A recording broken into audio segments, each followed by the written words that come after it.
भतीजा काहे रो बता भतीजा काहे रो बता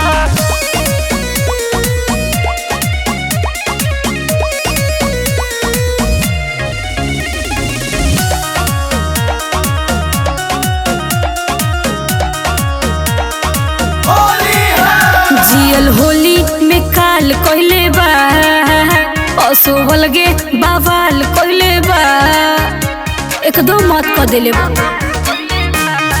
ए जियल होली में काल कोइले बा असोवल गे बावाल कोइले बा।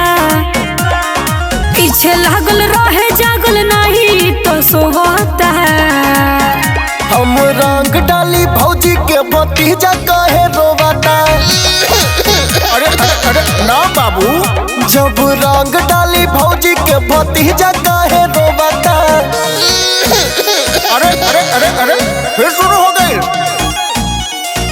म्यूजिक बाय भतीजा काहे रोवाता, भतीजा काहे रोवाता। होली है रोजे रोजाना करे इ तो मना करे माई घरे बियाना बहाना करे। लागे फगुआ फिकाई भौजी करी कहनो उपाय भौजी। बन करे आँखी तब तो चोरवे की टुवाता है। हम रंग डाली भौजी के भतीजा काहे रोवाता। अरे चुप हो जा बाबू, चॉकलेट देंगे। जब रंग डाली भौजी के भतीजा काहे रोवाता।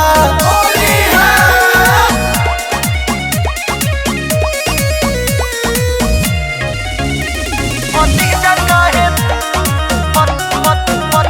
भतीजा काहे रोवाता। रहे न अकेले देला होली न खेले देला रंग नहीं आंगे मेले देला। गुंडई करता है का भइल खुश नहीं दिहनी लबन चूस दिहनी पुआ हो खाए लखू।